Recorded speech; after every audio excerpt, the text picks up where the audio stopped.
Assalamualaikum warahmatullahi wabarakatuh. Alhamdulillah, puji dan syukur kita panjatkan pada Allah Subhanahu wa taala.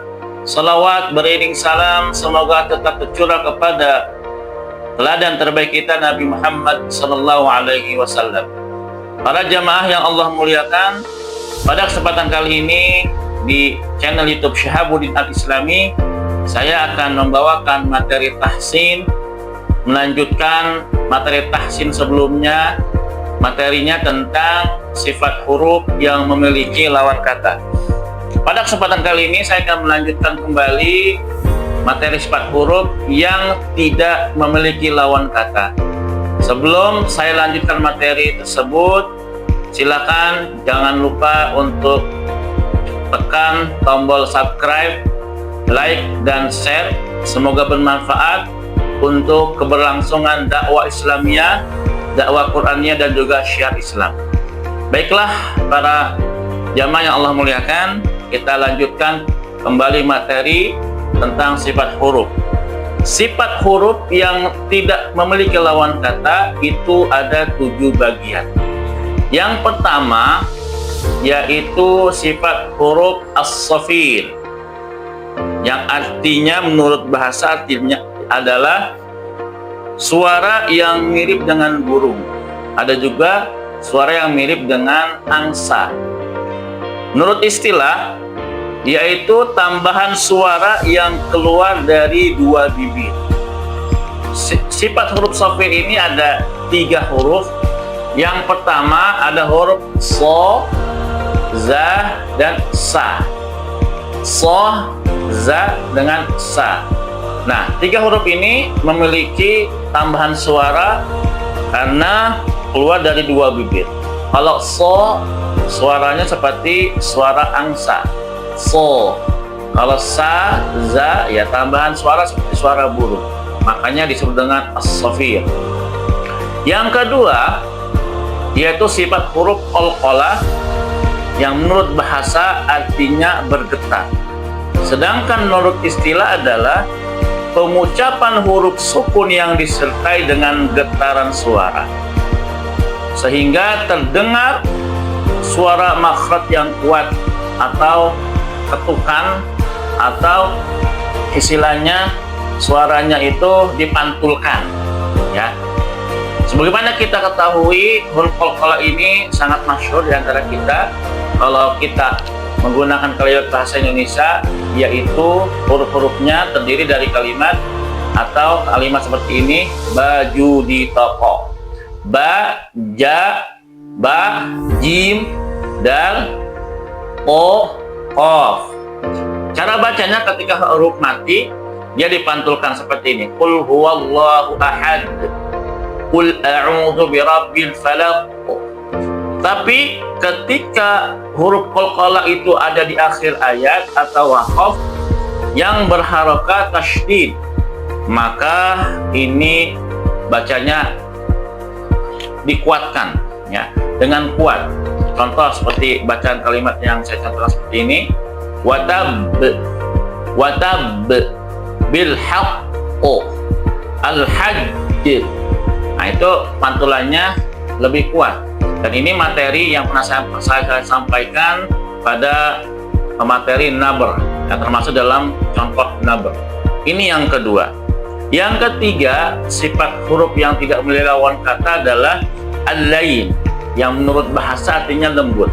Sedangkan menurut istilah adalah pengucapan huruf yang lembut tanpa memaksakan, yaitu pengucapan huruf waw dan sukun mati yang berharakah sukun. Waw dan sukunnya didahului dengan harakah fathah, dan ini termasuk dari materi mad, yaitu mad lain, yang insyaallah pada materi selanjutnya saya akan membahas kembali untuk materi tajwid mengenai mad. Nah, contoh pada kalimat min khawf, Rabb hadzal bait, Rabb hadzal bait. Nah, ini dibaca secara lembut, jangan dikuatkan seperti khau bait. Nah, Nah, ini harus dihindarkan karena sifat huruf lain ini dibaca dengan lembut. Yang keempat yaitu sifat huruf al-inhiraf. Al-inhiraf menurut bahasa artinya miring. Sedangkan menurut istilah adalah huruf yang pengucapannya miring setelah keluar dari ujung lidah. Hurufnya hanya dua, yaitu lam dan ra. Lam dan ra. Nah, ini huruf inhiraf bagian miring dari lidah. Walaupun ada beberapa ulama tajwid tidak menyertakan sifat huruf ini, namun di dalam matan Al-Jazari, Imam Al-Jazari memasukkan sifat al-inhiraf ini dalam kategori sifat huruf yang tidak memiliki lawan kata. Yang kelima yaitu sifat huruf at-takrir. At-takrir menurut bahasa artinya mengulangi. Sedangkan menurut istilah pengucapan huruf disertai dengan bergetarnya ujung lidah. Nah, ini hanya satu huruf saja, itu ra, ri, ru, ra. Walaupun nanti dalam pelafazan makhraj huruf ra itu sifat takrir ini tidak digunakan dalam bacaan.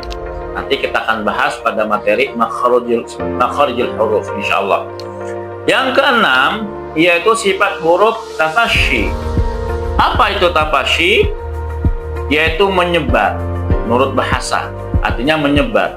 Sedangkan menurut istilah adalah pengucapan huruf yang disertai menyebarnya angin yang agak kuat di dalam mulut kita atau di dalam rongga mulut kita. Sifat huruf ini hanya satu, yaitu pada huruf sya. Sya. Nah, ini ada angin yang menyebar kuat di rongga mulut kita. Sya. Kalau orang Indonesia seperti mengusir ayam, hush, hush. Nah, kalimat sya itu ya, itu tafasyi, menyebarnya angin yang kuat di rongga mulut kita. Huruf sya. Yang ketujuh atau yang terakhir sifat huruf al-istitalah yang menurut bahasa artinya memanjang. Sedangkan menurut istilah adalah pengucapan huruf yang disertai memanjangnya suara dari awal sisi lidah sampai ke akhirnya. Ya, hafatul lisan, sisi lidah. Huruf ini atau sifat huruf ini hanya satu saja, yaitu huruf dod. Dod. Nah, ada suara yang memanjang, do. Apabila kalau huruf mati ya, do-nya harokahnya sukun, itu akan nampak sifat istitawanya. Contoh misalnya dalam kalimat fi taulil, taulil, ya bukan taulil, taulil. Nah, ini kita akan bahas pada materi makhraj huruf do selanjutnya. Atau pada harokah syiddah. Nah, dalam kalimat walallin atau Allah, Allah, ya Allah, ya Allah, ada suara yang memanjang, tidak memutus. Ya, ini istitalah pada huruf do. Dalam materi sifat huruf ini, intisarinya adalah setiap huruf makharijul huruf ini memiliki sifat huruf yang identik pada huruf tersebut. Jadi kalau misalnya ada huruf hijaiyah, ketika ada suaranya yang tebal dan lain sebagainya, itu berarti yang mencirikan sifat hurufnya, sehingga huruf itu dibaca dengan suara yang sesuai dengan intonasinya. Contoh pada huruf to, ya to. Huruf to ini ada 6 sifat huruf yang mensifatinya. Ada 5 sifat huruf yang memiliki lawan kata, ada 1 yang tidak memiliki lawan kata. Contoh yang pertama, huruf to dari segi napas atau udara, dia tidak boleh ada napas yang mengalir, maka sifat hurufnya adalah jahr. Yang kedua, dari segi suara, huruf to ini ketika dialirkan dengan suara yang kuat atau tertahan, maka sifat hurufnya adalah asyiddah, syiddah. Yang ketiga, dari segi terangkatnya pangkal lidah. Nah, dia terangkat atau menurun. Nah, dia terangkat, maka sifat hurufnya adalah isti'la, terangkat lidah. Yang keempat, dari segi pertemuan lidah dengan langit-langit mulut, ya agak melekat ya, lengket ke langit-langit ya, agak melekat ya, namanya sifat huruf itbaqo, itbaqo. Yang kelima, dari segi mudah atau susahnya pengucapan, huruf ta ini memiliki sifat huruf yang yaitu sifat ismat, ya, ismat. Yang keenam, huruf ta ini yang tidak memiliki lawan kata, sifat hurufnya adalah qalqalah. Ya, ada pantulan atau getaran ketika di huruf akhir atau maaf ketika di akhir waqaf atau akhir ayat. Dan inilah materi sifat huruf dari awal sampai akhir yang memiliki lawan kata dan tidak memiliki lawan kata. Saran saya bagi para pembelajar Al-Quran, YouTube ini, channel ini sifatnya tidak artinya gini, sifatnya intinya penyampaian saja.